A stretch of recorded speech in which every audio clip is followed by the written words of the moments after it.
أهلا بكم في ليلة جديدة من ليالي منتدى الشعر المصري. يعني ما أحلى الرجوع إلى الشعر بتجلياته المختلفة وبأسمائه البارزة التي أعطت للتجربة الشعرية المصرية والعربية روافض مختلفة.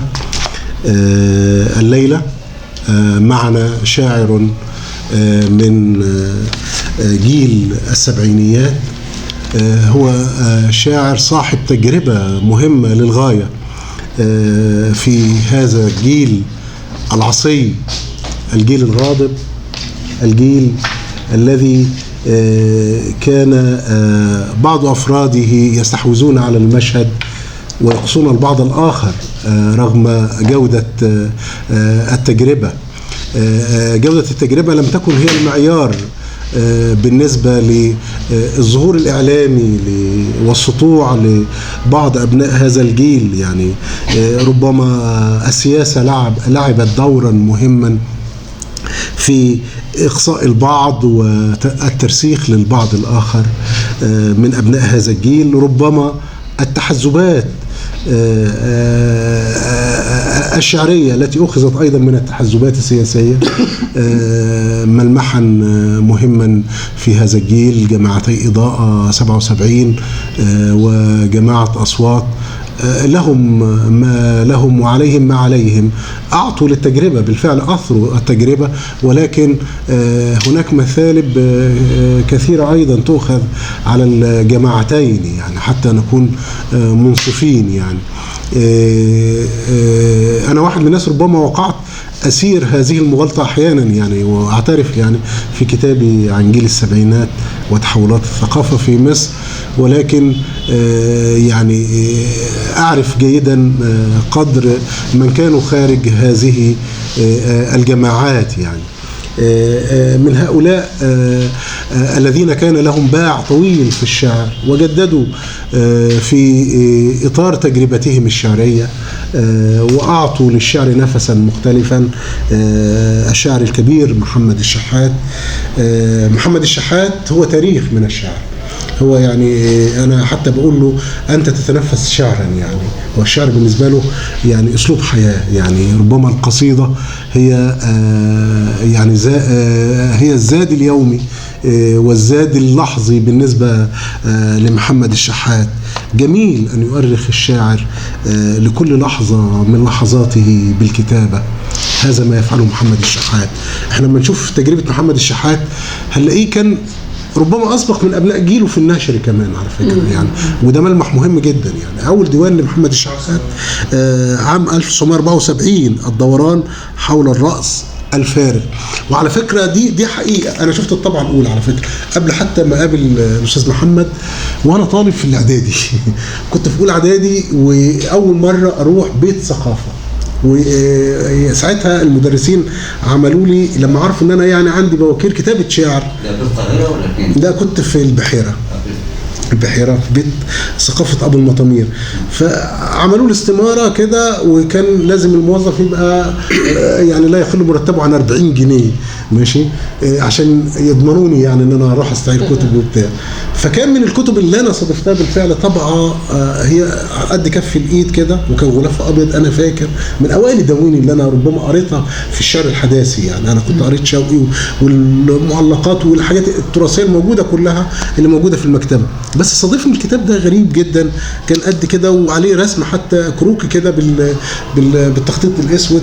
مش انا فاكر ملامحه لحد الان. حتى انا اول ما قابلت استاذ محمد منذ يعني 15 عاما مثلا، انا قلت له انا فاكرك بالديوان ده من زمان اللي هو الدوران حول الراس الفارغ. وبعد كده بدات ابحث في المكتبه فلقيت ديوان حتى اخر ما تحويه الذاكره، والاثنين دول كانوا في فتره السبعينات، يعني في سنوات متلاحقه. لما نيجي نقيس التجربه مثلا حلمي يعني هو في 74 صدر الغربة والانتظار طبعة أولى، ولكن كان نشر مشترك ما بين رفعت سلام وحلمي سالم، وكانوا في السنة النهائية في قسم الإعلام بكلية آداب جامعة القاهرة. قسم صحافه، وكان هم اول دفعه على فكره في قسم الصحافه، وعملوه بالاشتراك، وحتى حلمي تبرأ منه. وانا الغريبه يعني معلش بردك انا بدخل الامور في بعض، بس ده مرتبط بالسياق الثقافي لهذا الجيل يعني.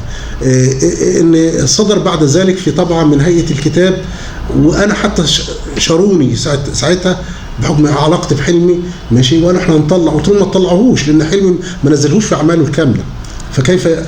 فقالوا رفعت سلام مضى واتفق خلاص انه ينزل، قلت لهم ما فيش مشكله خالص. فرجعوا في نصرة حلمي، رغم ان هو حلمي ما كانش حاطه في سياق التجربه لانه لم تكن تجربه مكتمله بالفعل. حلمي كان حبيبتي مزروعه في دماء الارض كان بيعتبرها ديوانه الاول. محمد الشحات كان اجرأ في اللحظه دي يعني، وما اجرأ الشعراء اللي كانوا في الفتره دي وتم اقصائهم رغم ان هم كانوا في جامعات. يعني امجد ريان كان ايضا من احد الفرسان في هذا الجيل، وكانوا بيعتبروه شاعر مهم جدا، ولكن تم اقصائه رغم ان هو انتمى لجماعه اضاءه فتره، احد المؤسسين الاساسيين لاضاءه، ولكن بعد ذلك يعني تم واصبح الصوت الفرد احيانا ماشي مع احترامنا لهذه التجربه هو المسيطر يعني على هذه التجربه، وربما نتج عنها استقاله رفعت سلام من الجماعه والى ذلك. انا بتكلم في ده لان محمد الشحات هو في سياق جيل يعني، احنا هو ده الوضعيه الحقيقيه لهذا الشاعر المهم صاحب التجربه المهم. هو شاعر مكتفي بنفسه يعني، وده شيء مهم جدا.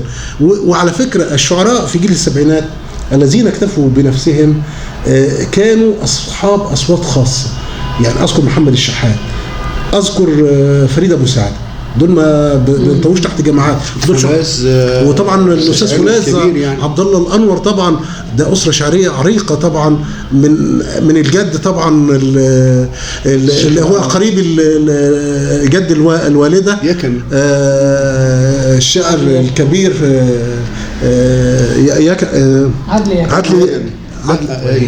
ولي الدين يكن، الشاعر المؤسس طبعا احد شعراء مدرسه الاحياء الكبار، وكان يعني احيانا قدم بقدم احيانا مع شوقي والمجموعه دي، وطبعا الوالد عليه رحمه الله، وطبعا مشهور فواز انا كنت بحب شعره يعني، ربما لم التقي بيه بس يعني كان بيمثلني من جوه عليه رحمه الله. والسماح طبعا صديق عمري بردك، واستاذنا الاستاذ فولاذ يعني. هذا جيل متنوع، ده الجميل في هذا الجيل، اجمل ما في هذا الجيل انه جيل متنوع. وربما هم بعض ابناء هذا الجيل لم يكونوا يعني يؤمنون بهذا التنوع، لانهم كانوا يقولون جيل السبعينات فلان وفلان وفلان، لكن الحياه دائما والشعر دائما هو الذي ينادي على الشعراء بعد فتره طويله، ويقول ان الشاعر الحقيقي هو الذي يستمر والذي يمد التجربه بروافد جديده. محمد الشحات من يقرأ دواوينه يعني يحس بحس شعري خاص. أنا هنا لا أجامله والله أنا، ولكن أقول الحقيقة يعني. هو كل ديوان يمثل حالة بالنسبة لمحمد الشحات، حينما انعزل عن الحياة فترة طويلة وعن الحياة الثقافية وجد ما فيها، كتب ديوان صغير الحجم وصدر في أصوات في منتصف تسعينيات القرن الماضي اسمه كثيرة هزائمي. وحينما اغترب ابنه حبيبه للسفر لامريكا لظروف العمل لانه بيعمل في الطاقه النوويه يعني، وبيحضر الدكتوراه هناك مش مع اسرته، قلب الاب نبض وكتب ديوانا مهما انا اعتبره يعني من الدواوين المهمه يعني في سياق الشعر العربي، لان اول ديوان اب يكتبه عن ابنه يعني سيعود من بلد بعيد. حتى انا قلت له دلوقتي لما انت رحت زرته في امريكا وقعدت هناك وشفت المساله، هتكتب ديوان جديد او تكتب ديوان عن حفيدك؟ قال لي انا بجهز ديوان عن حفيدي بردك وعن فتره امريكا ماشي. محمد الشحات هو هكذا، وهذا الديوان الذي بين ايدينا ملامح ظلي يعني، هو مش ختام لتجربه ولكن هو فاصله، ومن بعدها ديوان آخر هو ديوان خاص بفكرة الظل يعني، هو ديوان عن حالة واحدة هذا الظل. ربما في بعض الناس كتبت عن الظل، انا كتبت واحد من الناس كتبت عن ظل العائله، بس كانت ربما قصيده في ديوان، ولكن هذا الديوان هو ديوان خاص بفكره الظل ومحاوره الظل، وراءه تكمن فلسفه خاصه. محمد الشحات هو السهل الممتنع، يعني هو انا يعني شايفه على مسافه، هو يعني هو ومحمد سليمان يكتبون بطريقه سهله ميسره ولكن عميقه الشعريه. ده هو صاحب خط بياني في الشعر لا يرى الا الشعر. ربما هو دلوقتي اصبح من افضل ابناء جيله، يعني هو يعني 21 ديوان واعمال كامله. وعلى فكره الجميل في الاستاذ محمد، البعض بياخد عليه احيانا يقول لك ده هو يعني بيحاول ينشر كتير دلوقتي في الفتره دي، لا هو ده الجميل فيه كمان. انا شايف ده نقطه جمال فيه، انه يدافع عن نفسه بالشعر ويدافع عن تجربته بالشعر، وده افضل. البعض بياخدوا منابر اعلاميه ربما وهم انصاف مواهب، وشفنا كتير بيكرسوا نفسهم وهم ربما يعني المواهب محدوده للغايه، ماشي. وجميل جدا ان الشعر يبقى كثيف الانتاج، احيانا بيبقى جميل ان هو يبقى مكثف زي صلاح عبد الصبور، بس احيانا بيبقى غزير وجميل.